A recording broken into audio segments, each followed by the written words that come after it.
The world is a fascinating place. It's full of diverse amounts of species, unique opportunities, and an abundance of life. It has taken millions of years for the Earth to get where it is now, and a mere hundreds to destroy it. Humans alone have taken this Earth, stripped it of its resources, and left the wastes wherever they want. Specifically speaking, plastic. The plastic that we produce is presumed to stick around for more than 450 years until it breaks down into smaller pieces of plastic. So it must end up somewhere, right? Well, it ends up in the ocean in something that we call the Great Pacific Garbage Patch. Collectively being the size of Texas, the Great Pacific Garbage Patch is made up of somewhere between 700,000 tons and 1 million tons of garbage. Scientists have been unable to test just how much garbage is truly in the ocean, as it is collectively not in one place. The Pacific Ocean currents cause the trash to travel in a circular pattern around the ocean. It accumulates off of distant islands from Hawaii in the middle of the Pacific. These islands act as a fine-tooth comb in disrupting the flow of the garbage. These islands also are where the largest population of albatross call their home.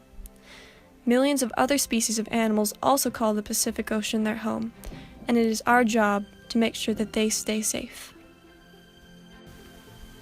Only when the last tree has been cut down, the last fish been caught, the last stream poisoned, we realize we cannot eat money, the Cree Indians would say.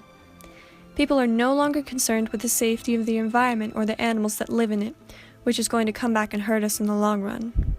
Instead, everything is about profit. If you're making profit, then you are succeeding in this world. Disposing of trash properly would cost the companies too much money. So why do it? The environment can take care of it for us, right? This is the reality of what happens to all the trash that is disposed of in the ocean.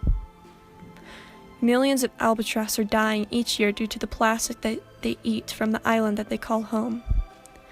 Other animals, such as fish, turtles, dolphins, seals, other types of seabirds, and many other species of sea life ingest plastic, which leads to their death.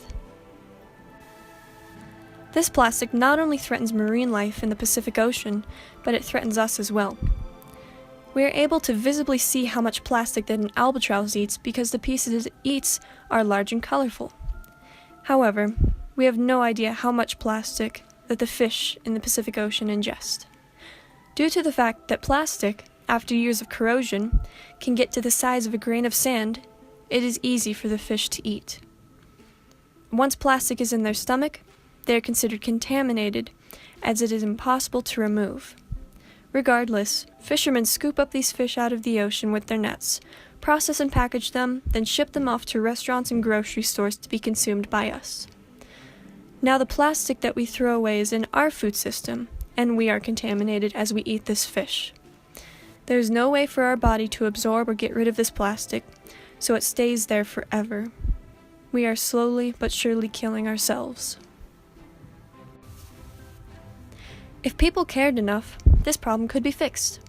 Solutions such as towing a net behind a boat around the ocean to pick up trash, or flying around in a plane to spot the larger chunks of garbage to collect, have been suggested. But there is a much cheaper and simpler solution. A 19-year-old by the name of Boyan Slat came up with a working and tested model to clean the entire Pacific Ocean in about 20 years, if not sooner. This model uses the ocean's currents to skim off the plastic from the top of the water as it floats around the ocean. All of the trash that is collected is returned to land for recycling. Currently, his project is in the process of refining to make his methods the most effective as possible before they put it in the ocean, but there will be a working model by the end of 2017. The last problem they must fix is disposing of the stray nets that catch and break the coral. These nets are causing coral to die at alarming rates, but Boyan is coming up with a solution. However, companies are still fighting this ocean cleanup method, and his organization is running low on money to complete his project. Boyan needs American support, or else he cannot clean up the ocean. If Americans truly cared, the ocean would have never gotten dirty in the first place. However, that is not the case, and now we must do everything we can to fix it. Boyan is the solution, and we must do whatever we can to help him. We must stop killing the only earth that we have to live on. Animals can no longer die at the hands of the people that are only concerned about money. If we continue this way of living, the coral in the Pacific Ocean will die off first, then the fish that lived in the coral, then the seals that feed on the fish, then the whales and shark that ate the seals.